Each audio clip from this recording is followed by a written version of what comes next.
전국에 계신 횃불의 회원 여러분, 목회자님들 그리고 선교사님들 여러분 안녕하십니까? 저는 교회문화소장을 맡고 있는 그리고 얼마 전까지 국민대 교수를 역임했던 이의용 장로입니다. 오늘 여러분 만나 뵙게 돼서 반갑습니다. 오늘 제가 여러분께 준비하는 과정 내용은 언택트 시대의 커뮤니케이션 리부트 이거죠.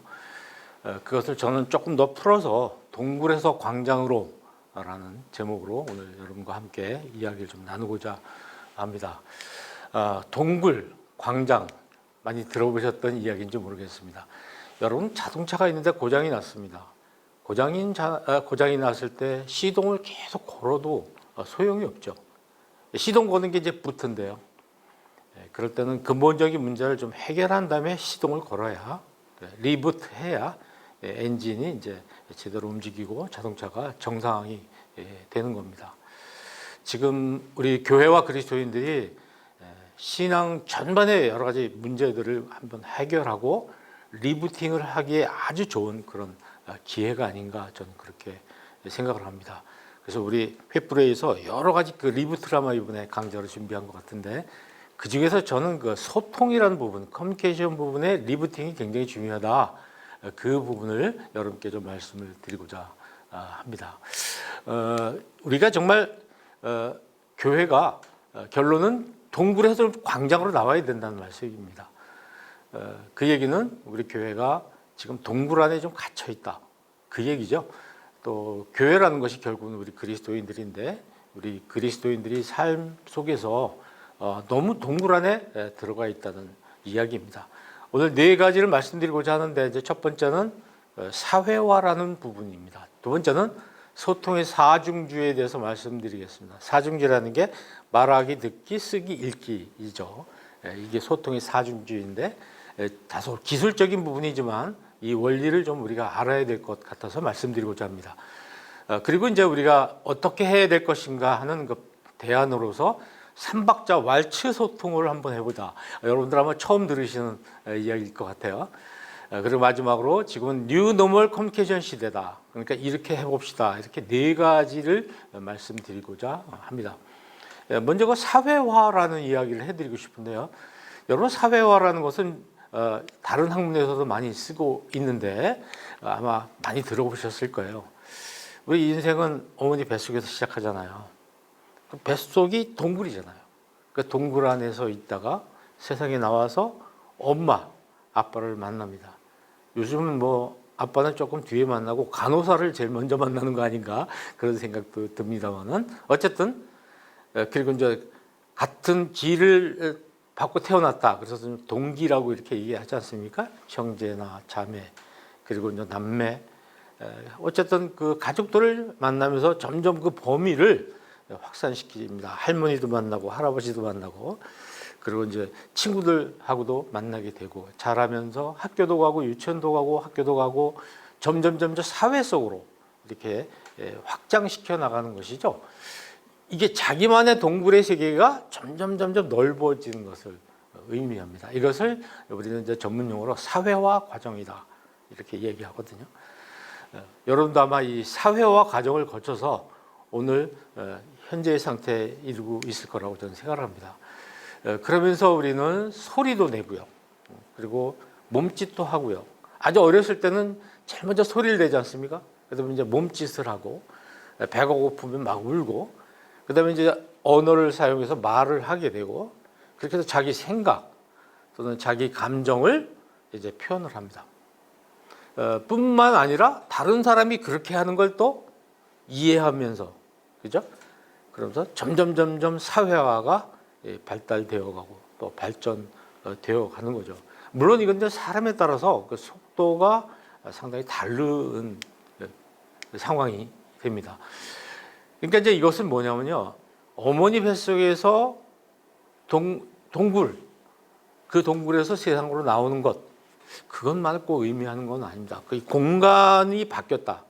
그러니까 어머니 뱃속이라는 공간에서 우리 집에서 마당으로 또 시장으로 학교로 이렇게 공간이 바뀌는 것만을 의미하는 게 아니라 이제 사람의 의식이라는 것이 또 생각이라는 것이 자기중심 세상, 그죠? 나만의 세상에서 점점 다른 사람도 관심을 갖는, 다른 사람도 중심을 함께하는 세상으로 바뀌는 것이죠. 우리 기독교는 보다 적극적으로 다른 사람 중심의 세상으로 가라는 것을 가르치고 있습니다. 그러니까 나 중심의 세상, 동굴에서 나 혼자 살지 않습니까? 그러니까 다른 사람 중심의 세상으로 축을 바꾸는 것이죠. 그러니까 이제 우리 사회화 또는 교육 이런 것이 의미하는 것은 오직 자기만을 위한 세상, I'm okay라는 그런 세상에서 You are okay 세상으로 가치관이 또 관심이 바뀌는 것을 의미합니다. 다시 말하면 동굴에서 광장으로 이제 나오는 것이죠. 근데 정말 우리가 이 교육을 통해서 이런 과정을 잘 사회화 과정을 하고 있느냐면 사실 우리 학교의 교육이라든지 가정 교육은 이런 부분이 다 죽어 있잖아요. 어떻게 공부합니까 요즘 학생들? 독서실에 가서 머리 이렇게 박고 공부하잖아요. 혼자. 사회화가 아닌 겁니다. 가장 사회화를 이뤄야 될 그런 시기에 사회화를 하지 못하고 가정으로 또 학교에 여러 사회 속에서 오히려 자기 동굴로 들어가서 바깥으로 나오지 못하는 그런 상황이 지금 되어 있어서 상당히 힘든 것이죠. 우리가 낯선 사람을 이렇게 만나지 않습니까? 어렸을 때 보면 아이가 낯가림을 이렇게 하거든요. 늘 엄마 품에 있다가 다른 사람을 만났을 때 이렇게 낯선 얼굴 보면 막 아이가 울고 힘들어 하는 것처럼 우리는 어른이 되어서도 이렇게 다른 사람, 새로운 사람을 만나고 거기에 적응하고 그들하고 소통하는 걸 굉장히 힘들어 합니다. 왜냐하면 굉장히 스트레스를 주거든요. 근데 저같이 이렇게 나이가 든 사람들도 새로운 사람 만나는 게 마냥 즐거운 건 아니에요. 한편으로는 즐겁고 또 새로운 사람을 만나야 된다는 걸 알았기 때문에 그렇게 노력을 하고 있지만 사실은 새로운 사람 만나는 건 굉장히 긴장되는 것이고요.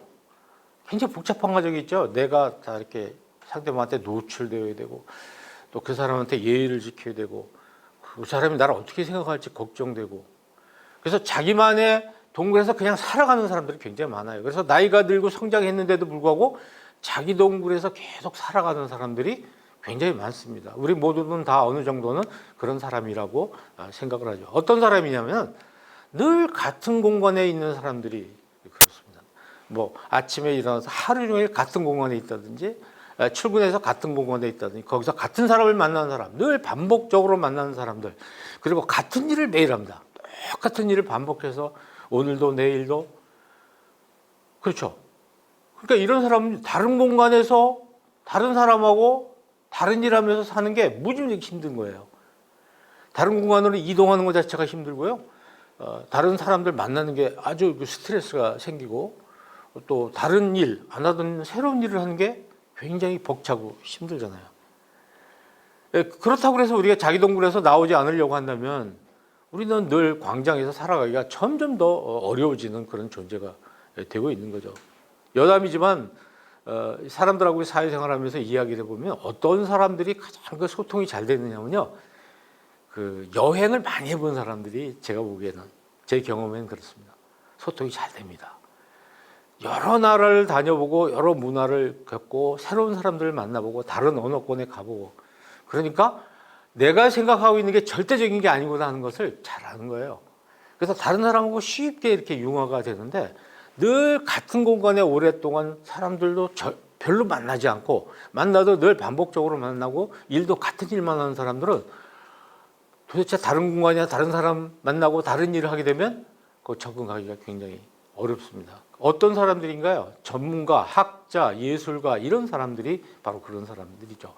얼마 전에 우리 한국이 나온 세계적인 지휘자 아시겠죠? 누구신지. 오케스트라에 문제가 좀 생겼어요. 굉장히 억울한 상황이 됐다고 본인이 얘기를 하면서 나는 음악밖에 모른다 이렇게 얘기를 했어요. 그렇죠. 세계적인 분이지만 사실은 그분도 이렇게 자기 동굴에서 갇혀 살 수밖에 없는 분이죠. 늘 하는 일이 반복적이지 않습니까?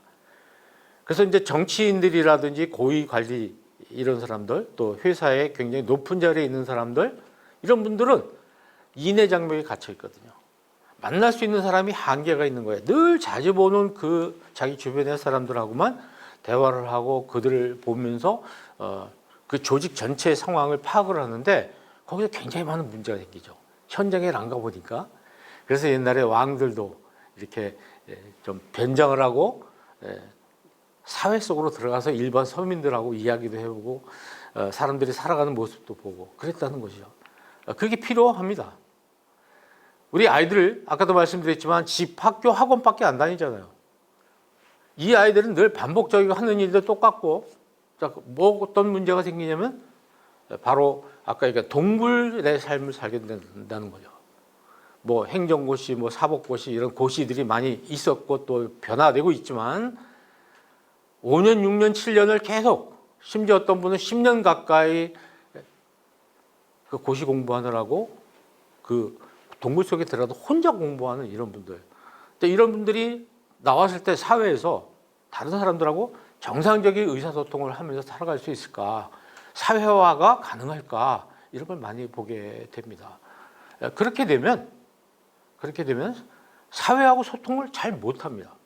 사회 사람들이 생각하는 거하고 다른 생각을 할 수 있고 이게 맞추지를 못하는 것이죠. 그래서 저는 목회자들을 어떤가 이렇게 생각을 해봐요.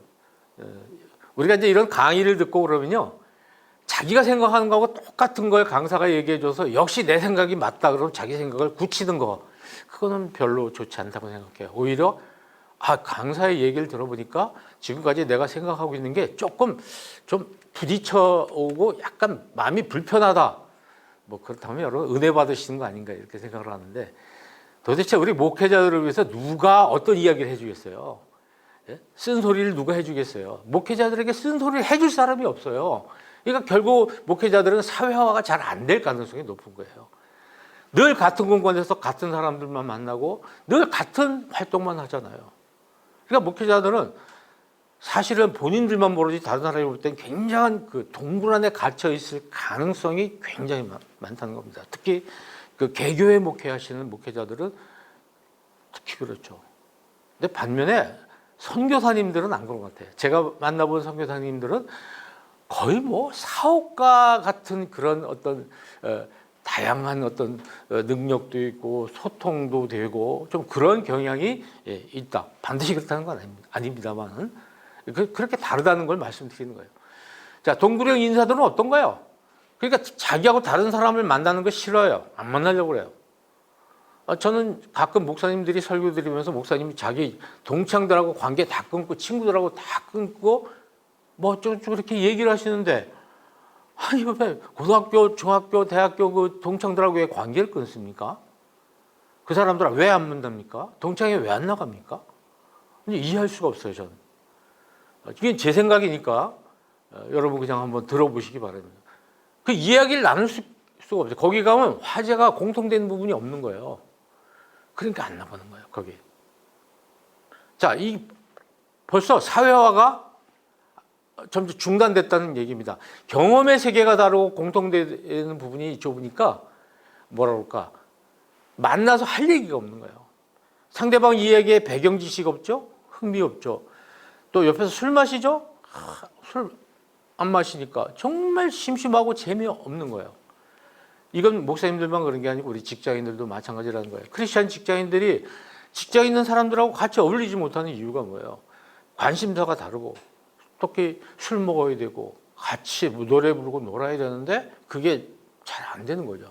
그러니까 결국은 그 자리에 안 가게 되는 거예요. 그럼 뭐가 되나요? 동굴로 들어가게 되는 거예요. 그러니까 본인만은 편할지 모르지만 주변 사람들은 정말 소통이 안 되는 사람이라고 생각할 수도 있어요.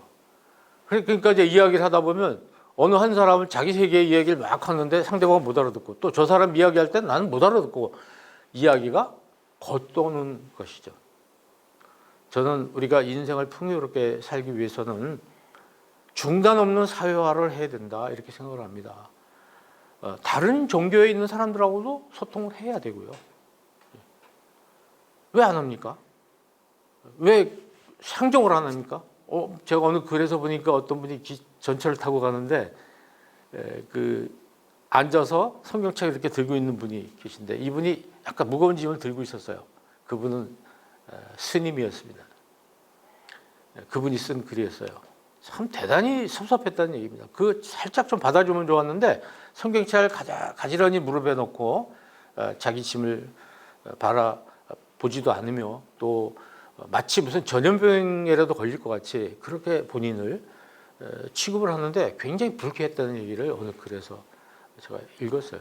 뭐 아주 극히 일부 사람들의 이야기일 수 있습니다. 그렇지만 여러분 우리는 그럴 수 있는 그런 사고방식이라든지 태도를 가지고 있다 이런 말씀을 제가 좀 함께 우리끼리니까 이야기를 좀 나누고자 하는 거죠.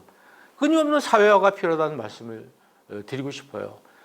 그러니까 동굴에서 광장으로 나오면 어떨까요, 여러분? 동굴에서 광장으로 나오면요 불편한 점이 있고 아주 편리한 점이 있는 거예요.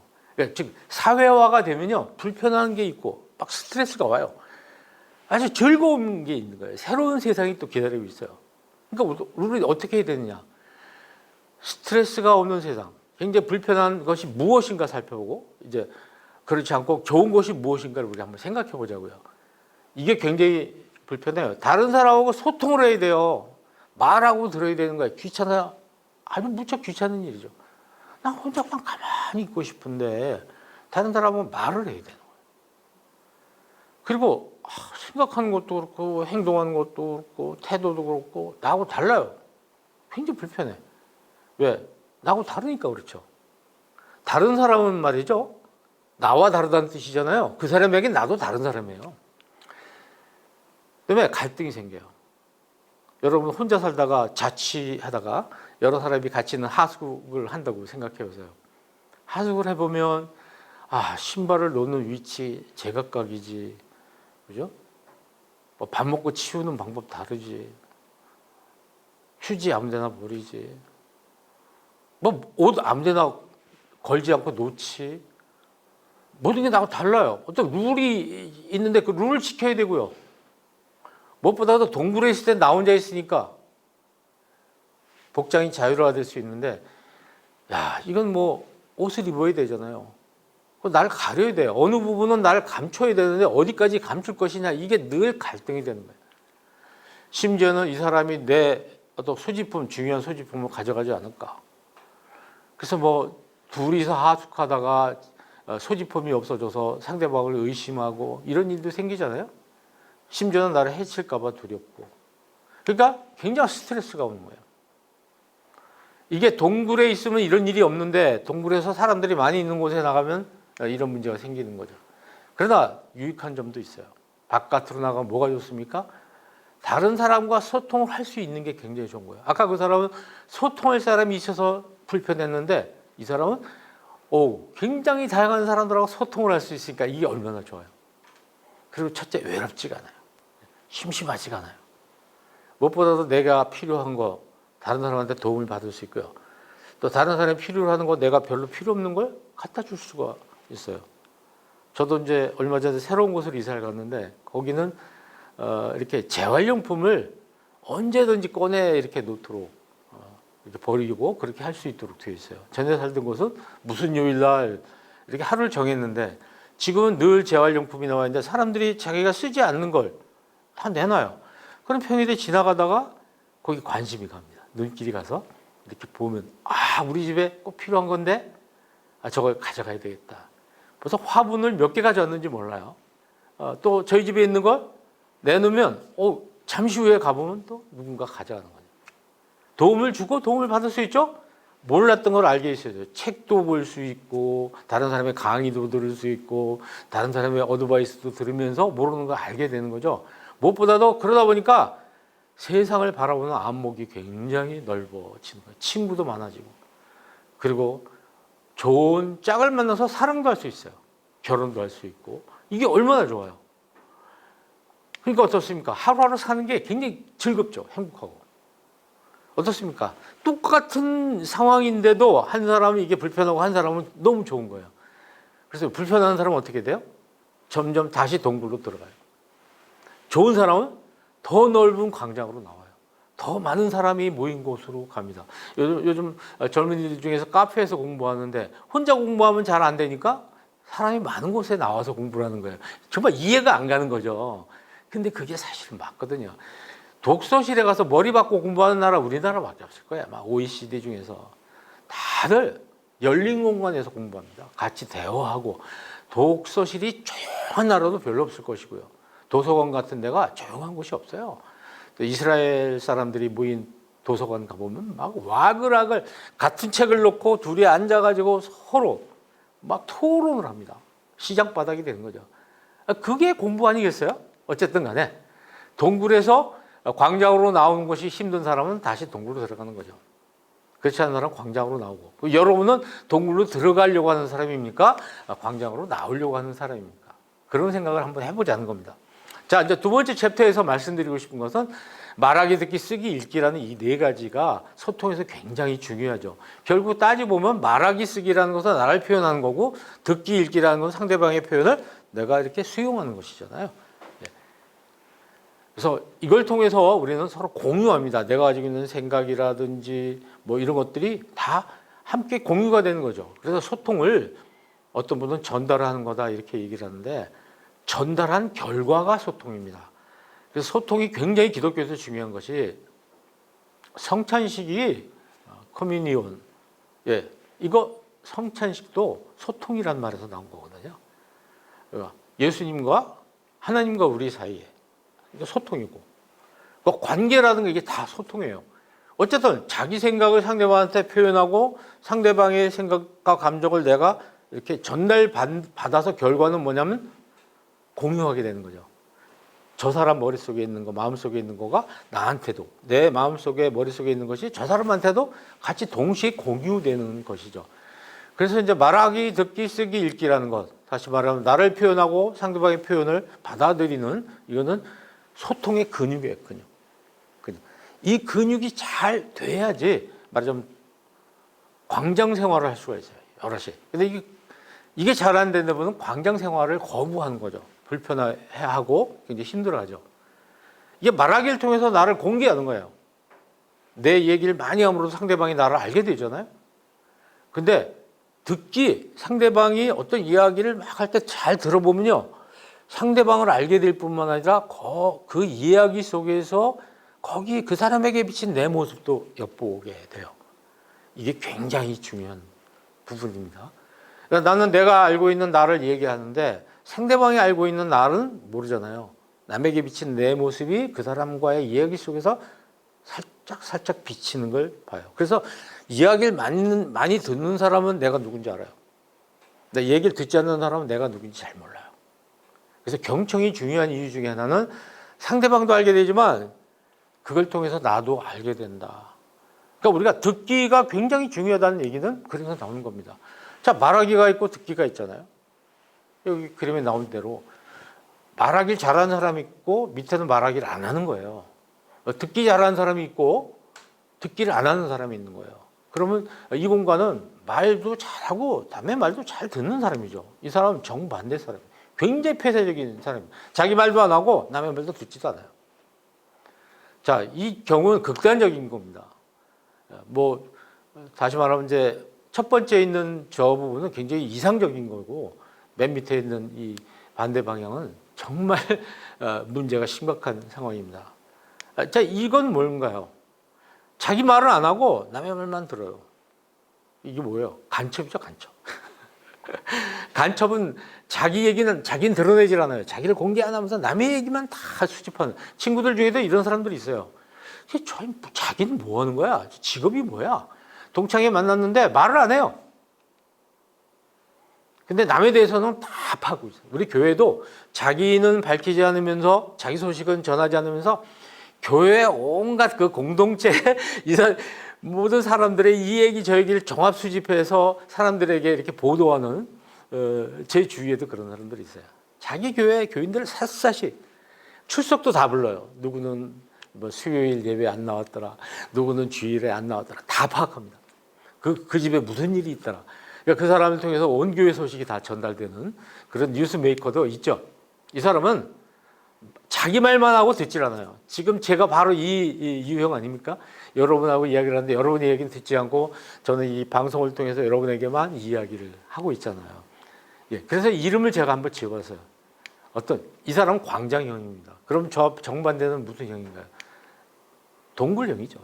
동굴형. 여기는 간첩형이라고 제가 이름을 지었어요. 그럼 뭘까요? 모든 사람은 자기 모습을 아는데 자기 모습을 모르는 게 뭐냐면 마네킹이다. 저는 그렇게 생각해요. 그래서 이렇게 광장형, 동굴형, 간첩형, 마네킹형으로 유형을 이렇게 만들어 봤어요. 이게 제가 드리고 싶은 말씀은 말하기와 듣기가 얼마나 중요한가를 말씀드리기 위해서 하는 겁니다. 이 광장형은 말하기를 통해서 자기 공개를 잘하고 또 남의 말을 잘 들으면서 상대방 말 속에 표현 속에 담긴 내 모습도 살짝 그 엿보는 사람이에요. 아주 이상적인 사람입니다. 마네킹형은 어떤 사람이냐면 말하기 잘하고 듣기 소홀이에요. 듣질 않으니까 남들은 다 나를 아는데 임금님 귀는 당나귀처럼 자기만 자기를 모르는 거예요. 그러니까 경청을 안 하니까 다른 사람과 관계가 좋아질 리가 없죠. 듣기만 잘하고 말하기를 안 하는 사람은 간첩형이라고 말씀드렸습니다. 남에 대해서 굉장히 많이 하려고 하는데 정작 자기 자신은 남들한테 숨겨요. 그러니까 소통의 한계가 옵니다. 관계가 좋아지기 어렵습니다. 이제 결혼을 이렇게 하고 싶은데 사람을 사귀다가 오래 사귀지 못하는 그런 사람들하고 상담도 해봤어요. 근데 어떤 특징이 있냐면 이런 특징이 있더라고요. 뭐냐면 자기 공개 한계를 항상 가져요. 교제를 하면서 자기를 공개하다가 어느 순간에 가면 더 이상 공개를 안 해요. 상대방은 더 알고 싶은데 이야기를 안 하는 거죠. 적당한 선에서 자기를 가려버리니까 상대방이 지쳐요. 그리고 떠나게 됩니다. 깊은 관계를 갖지 못해요. 또 다른 사람을 만납니다. 서서히 자기를 공개하다가 요 지점에 이르면 더 이상 공개하지 않아요. 그 다음부터의 문제는 상대방에게 밝히고 싶지 않은 부분이거든요. 자기가 아팠다든지 무슨 자기 가정에 좀 어려운 문제가 있다, 남에게 공개하기 싫은 부분이 있다든지 할 때 더 이상 내려가지 않아요. 근데 그분들에게 낮춰라. 하나씩 꺼내서 얘기해라. 그게 싫으면 떠나면 어차피 떠날 사람이다. 그렇게 얘기를 해주는데 본인은 참 쉬운 것이 아니겠죠. 이런 부분이 있다는 거.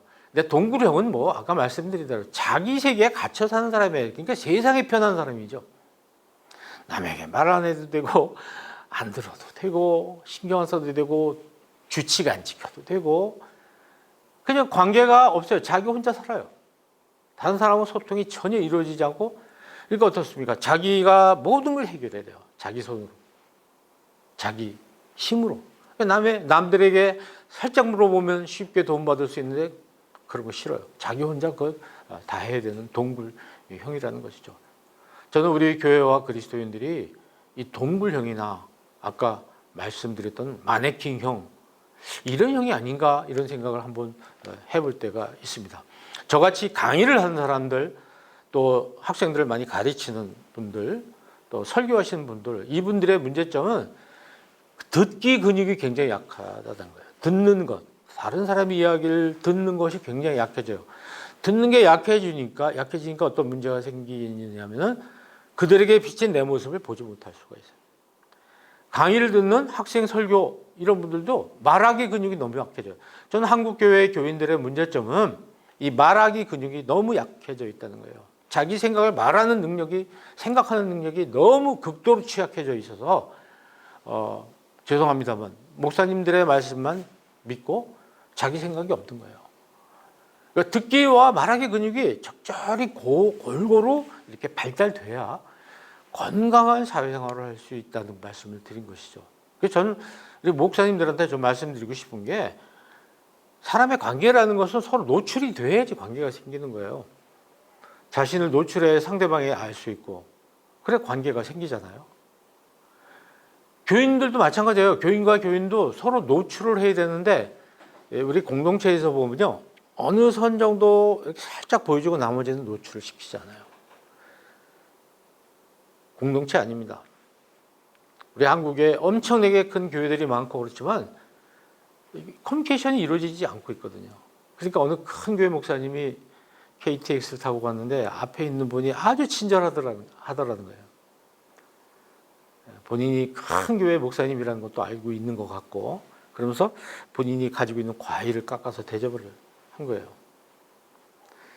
그래서 이렇게 드시면서 참 친절해가지고, 뭐 목사님들이 잘하시는 건 전도니까 전도를 하려고 교회에 나가시라고 얘기했더니 이분이 얼굴이 갑자기 서운한 표정을 지으면서 목사님, 저 목사님 교회 교인이에요, 이렇게 이야기를 했다는 거예요.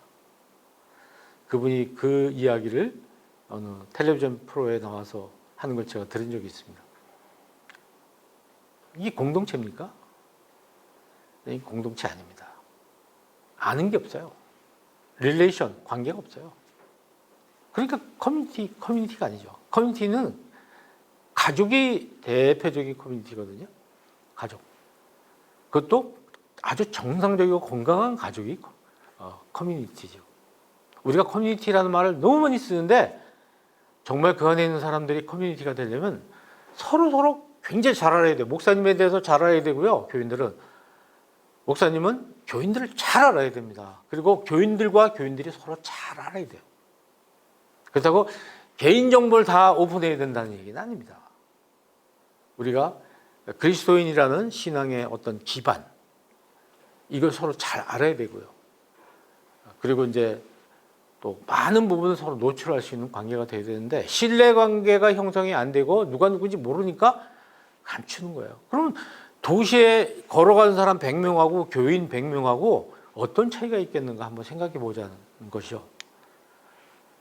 우리 중대형 규모의 교회에서 이게 관계가 가능할까? 이런 소통, 공동체 이런 것이 가능한가? 정말 우리가 깊이 성찰해야 되는 상황입니다. 저는 목사님들이 참다운 신앙 공동체가 되려면 자기 좀 노출했으면 좋겠어요. 자기 신앙 생활을 어떻게 하고 있는지. 왜? 교인들은요, 목사님을 하나의 모델로 보거든요. 목사님이 어떻게 신앙 생활을 하는지 보고 싶어요. 자녀 교육은 어떻게 시키고 싶고, 또 있고, 또 어떻게 경제 생활을 하고 있고, 뭐 모든 게 굉장히 궁금해요. 그런데 우리 목사님들은요, 감춥니다. 보여주지 않아요. 왜? 알면 은혜가 안 된다는 거예요. 모르는 게 은혜가 안 되는 거죠.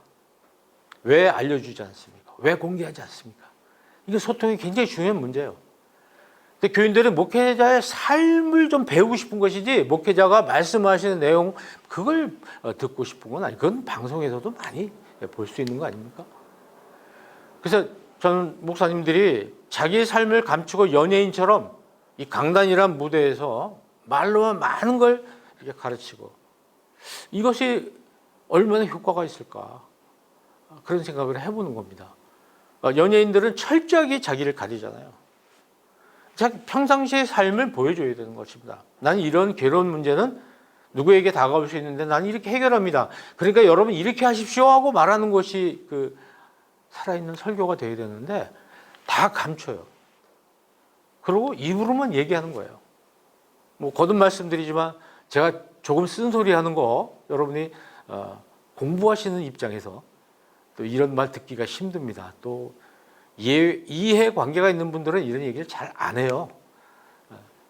여러분 메시지보다 메신저가 중요하다는 얘기는 곳곳에서 많이 들리고 있어요. 말보다 삶이 훨씬 더 설득력이 있습니다. 그러니까 간디가 My life is my message. 더 진하게 말씀드린다면 내가 살고 있는 게 내 설교입니다. 이런 뜻입니다. 내 삶을 보세요. 이게 제가 여러분에게 가르쳐드리고자 하는 것입니다. 삶을 가리고 My word is my message가 돼버리면 그거는 누구나 할 수 있는 거예요. 언변이 좋은 사람이라면 누구나 할 수 있는 것이죠. 여러분 히든 커리큘럼이라는 얘기 들어보셨나요? 학생은 교사가 가르치는 내용보다 교사의 삶과 가르치는 방식과 태도를 배운다는 거예요. 그러니까 1시간 동안이지만 강의할 때 학생들하고 대화하고 어떤 방식으로 학생들을 존중하고 있고 그런 태도 있잖아요. 그러니까 삶의 태도 이걸 보는 거예요. 얼마나 시간을 잘 지키고 얼마나 열정적으로 철저하게 준비해서 그 삶을 만들어가는지 그걸 학생들을 기억하고 학교를 졸업하고 10년이 돼도 그걸 기억하는데 교수님이 수업 시간에 얘기한 막 가르친 내용들은 별로 기억하지 못한다는 이야기입니다. 저도 어렸을 때 저를 가르쳤던 목사님이나 장로님이나 이런 어른들, 신앙의 선배들의 기억을 살펴보면 그분들이 이렇게 저희한테 한 얘기는 기억이 안 나요. 거의 그분들이 보여줬던 행동들이 때로는 어두운 행동도 있고 밝은 행동도 있는데 그것들이 기억이 납니다. 여러분, 왈츠 소통을 하자는 거예요. 왈츠는 뭔가요? 음악이라는 건 2박자 계통하고 3박자 계통이 있어요. 2박자 계통은 4박자도 결국은 2박자로 다시 나뉘니까 2박자는 주로 행진곡, 3박자는 춤으로 이렇게 춤곡으로 쓰이잖아요. 대표적인 게 왈츠인데요. 소통에도 2박자가 있어요. 지금 이거는요 2박자입니다. 제가 말하죠, 여러분 듣죠, 끝입니다. 가고 끝납니다. 가고 끝납니다. 보울링하고 똑같아요. 제가 핀을 향해서 던져서 쓰러뜨리고 끝나는 거예요. 다시 저는 볼로 다시 던지는 거예요. 이런 한쪽은 던지고 한쪽은 받고 이것만 하는 것이 2박자예요. 근데 그게 아니라 저는 3박자여야 된다. 제가 말합니다. 여러분 들으시죠. 들으신 다음에 저한테 반응을 해주셔야 돼요. 말하고 듣고 답하고, 말하고 듣고 답하고가 있는데 이 답하고 부분이 없다는 거예요. 이 답하고라는 부분이 깨져버리면 이 말이 맞는지 틀린지, 말을 들었는지 안 들었는지 제가 알 수 없고, 여러분도 여러분이 느낀 것을 저한테 얘기해 줄 수가 없어요. 그러니까 이 비대면에서 굉장히 위험한 게 바로 이 일방적이라는 겁니다.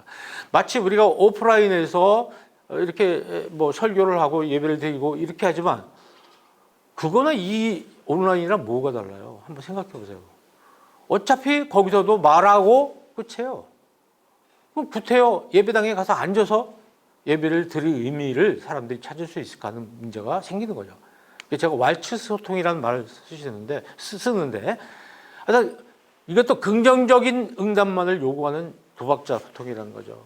이야기하고 믿습니까? 아멘. 끝이에요.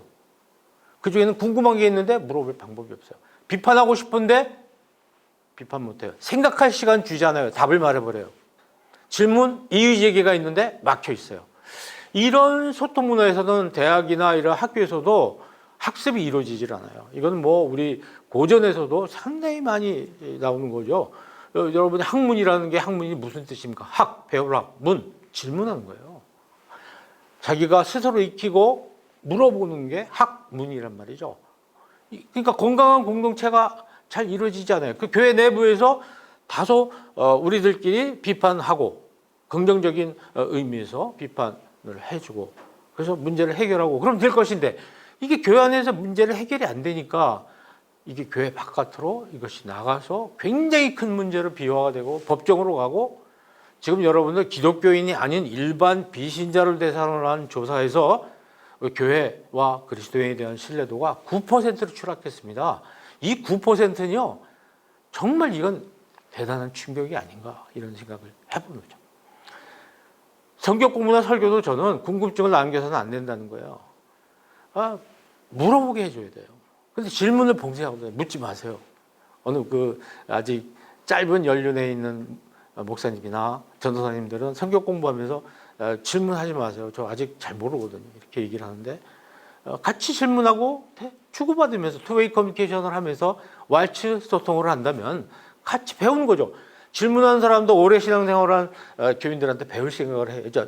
가르치는 사람도 오래 신앙생활한 분한테 배워야 되는 것이고 당연히 서로 물으면서 질문하고 토론하고 그래야 되잖아요.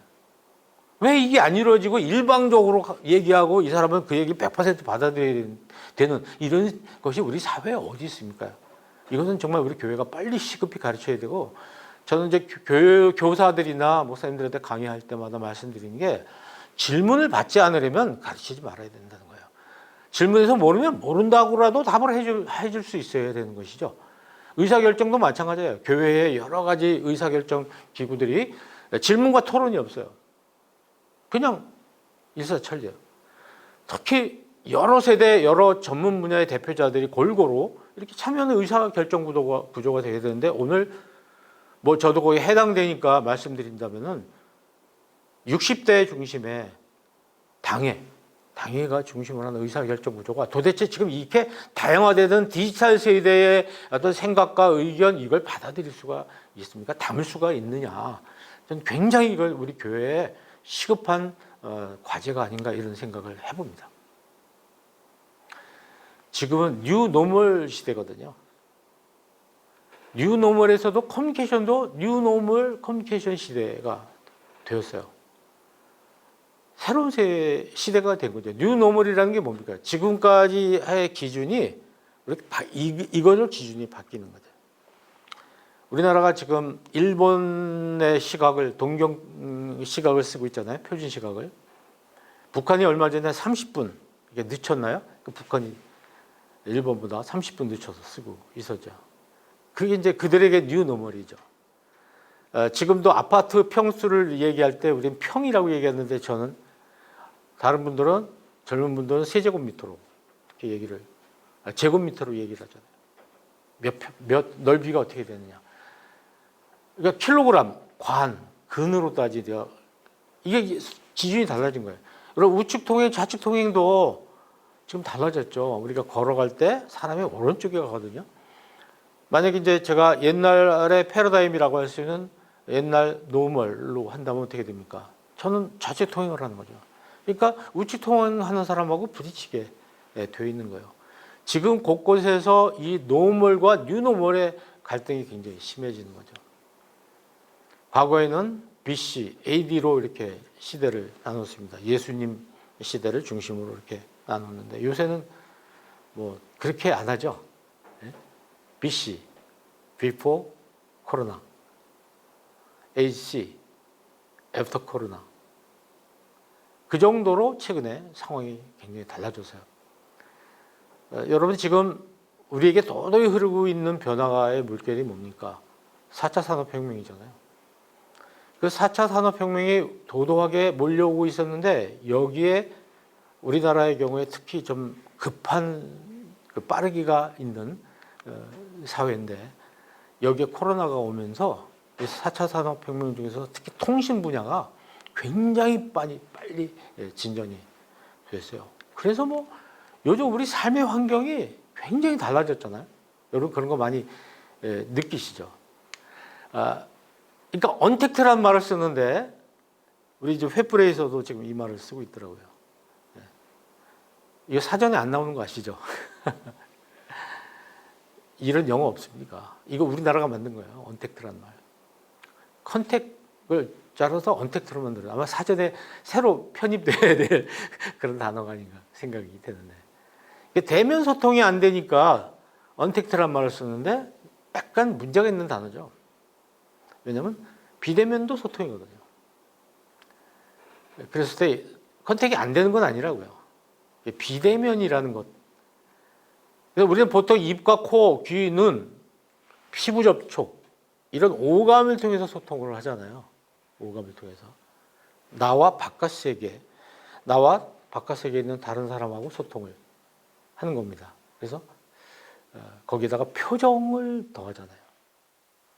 몸짓을 더하고 입을 통해서 목소리를 더하고 그래서 다른 사람을 대면을 직접 하면서 생각이나 감정을 주고받는 거예요. 이게 인류가 지금까지 계속 해온 소통 방식인데 갑자기 이걸 딱 쓰라는 거죠.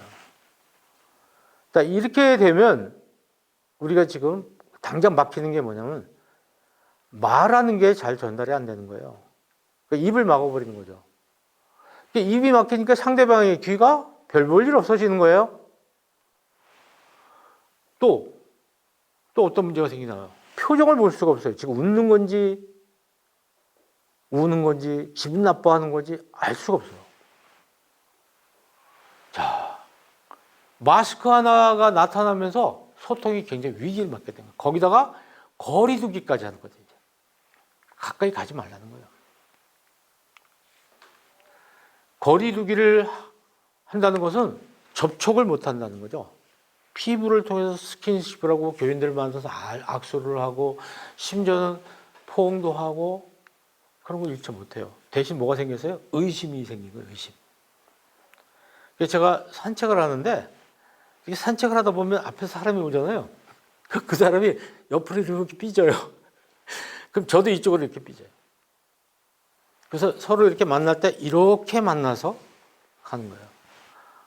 뭐죠? 혹시 감염자일지 모른다. 그래서 이제 성경 말씀을 패러디해 보면 이런 이야기가 나올 수 있어요. 항상 의심하라. 쉬지 말고 의심하라. 범사에 의심하라. 이것이 딱 떠오르는 그런 시대가 되어버렸어요. 만남 자체가 어려워질 거예요. 이제 교회 활동은 치명적인 타격을 입고 있는 거죠. 앞으로 교회가 어떻게 할 것이냐. 저는 현재 상황을 언택트 시대가 아니라 뉴노멀 소통 시대라는 걸 인식해야 된다는 거예요.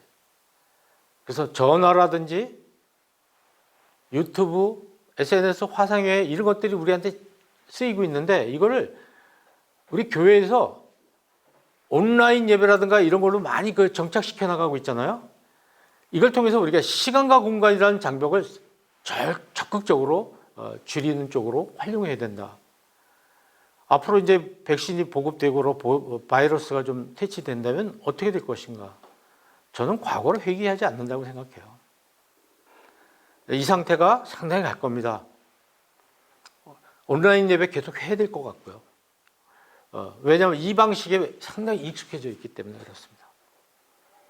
또 목회 사역 전반에 온라인 소통 방식의 그 장점이 굉장히 많은데 성경 공부 순모임 같은 거 앞으로 계속해서 이걸 잘 활용하면 쌍방 소통도 가능해지고 시간 전략 굉장히 장점이 많아요. 저도 성경 공부반을 하나 운영하고 있는데 뭐 회사 퇴근해가지고 저녁에 한 8시쯤 시작하고 오고 교회로 모이지 않아도 되고 그러니까 그리고 서로 이야기를 굉장히 편하게 얘기할 수 있어요. 오히려 온라인이. 그럼 앞으로 교회, 교사회나 당회, 재직회, 공동회의도 가능한 거예요. 큰 교회들 같은 경우에 지금 공동회에 재직회 사람들 얼마 안 모이잖아요. 이제 이렇게 우리가 이 방법을 이용하면 더 많은 사람들이 동시에 모일 수 있다는 장점이 있어요. 물론 여기에는 디지털 격차라는 문제가 있기도 하죠. 사역에 가장 적절한 소통 수단을 우리가 빨리 개발하고 정착하는데 재정을 투입해야 됩니다. 그러니까 시설을 마련하고 예배당을 짓고 하는 그런 쪽이 아니라 무엇보다 중요한 것은 제가 삶에서 삶으로 신앙교육을 바꿔야 된다는 거죠. 삶을 삶에 적용하는데 우리가 그동안 소홀해 왔어요. 사역하고 집회하고 규모 키우는데 집중하다가 이렇게 됐습니다. 그러니까 굉장히 많은 문제가 생겼죠. 아픈 이야기지만 여러분 교인들에게 일상을 누릴 수 있는 시간적 여유를 좀 주십시오. 너무 많은 모임을 갖지 않았으면 좋겠어요. 일상생활에서 자기 그리스도인으로서의 실력을 좀 발휘할 수 있는 시간을 주시고요. 이웃도 좀 만나고 친척도 만나고 가족들끼리 여행도 하고 그럴 수 있게 좀 여유를 좀 만들어 줬으면 좋겠어요. 그러려면 교인들의 생활이 행복한지 한번 조사해 봤으면 좋겠고 교인들의 신앙교육도 교회 예배당 안에서가 아니라 일반 사회 속에서 직장 속에서 훌륭한 시민으로 살아가고 있는지 관심 갖고 조사도 좀 해보고 그쪽이 신앙의 무대가 되도록 했으면 좋겠고 저는 지역사회와 소통을 잘해야 되겠다는 생각이 듭니다. 우리가 마네킹 유행인지 동굴 유형인지 한번 살펴봐야 됩니다. 그 지역사회가 우리 교회에 원하는 게 뭔지 한번 조사 좀 해보셨으면 좋겠어요. 교단에 여러 교회들이 노예로 있지만 같은 지역에 있지 않아요. 사람들은 같은 동네에 있는 서로 다른 교단을 다 같은 교회로 본다는 거죠. 그럼 그 목사님들이 좀 연합을 해서 교회들이 연합을 해서 촌장이 되어가지고 지역사회 봉사에 나섰으면 좋겠다. 동네 주민들하고 같이 뭔가 그 지역사회를 좀 잘 살 수 있는 곳을 만들기 위해서 뭐 휴지 줍기 운동이라도 벌이고 주차 잘하기라도 하고 그래서 지역 주민들로부터 좀 칭송을 받는 교회가 됐으면 좋겠다는 겁니다. 계속해서 높은 데서 내려다보면서 여러분은 죄인입니다. 여러분 다이어를 우리 주파수에 맞추세요 하고 이렇게 하는 그 거만한 선교 방식이라는 것은 예수님 방식하고 맞지 않는다 봅니다. 예수님은 예수님의 다이어를 우리 주파수에 맞추셨단 말이죠. 이게 바로 성육신 소통이다. 예배당이라는 동굴에서 나와서 사회로 나가야 된다. 우리 교회가 정말 사회화 되어야 됩니다. 그냥 사회하고 담쌓고 있는 것이 우리 교회가 아니죠. 그게 그리스도의 모습은 아니다. 교회의 사회화가 정말 시급하고 특히 목회자, 사역자들의 사회화가 우리들에게 당면한 문제라고 생각을 합니다. 오늘 사회화에 대해서 말씀드렸죠. 소통 잘해야 된다. 삼박자 왈츠, 말하고 듣고 답하고라는 부분, 이 부분을 신경 쓰자, 살리자. 그리고 뉴노멀 시대, 커뮤니케이션 시대에 우리 교회가 할 것이 무엇이 있는가, 그런 부분에 대해서 여러분께 말씀을 드렸습니다. 지금 우리 없앨 게 뭡니까? 줄일 건 뭐고 새로 시작할 건 뭐고 더 키우거나 늘릴 것은 무엇인지 이것을 생각해 보셨으면 좋겠습니다. 오늘 강의 열심히 들어주셔서 감사합니다. 기도하겠습니다. 하나님, 우리 교회는 혹시 동굴형 교회가 아닌지 마네킹 교회가 아닌지 되돌아보게 하여 주시옵소서. 우리 교회가 예수님처럼 낮은 모습으로 그들의 사이에 들어가서 그들과 소통하면서 그들에게 하늘의 비밀을 전해주는 그런 광장형 교회가 또 광장형 그리스도인이 되도록 주님께서 함께해 주시옵소서. 예수 이름 받들어 간절히 기도합니다. 아멘.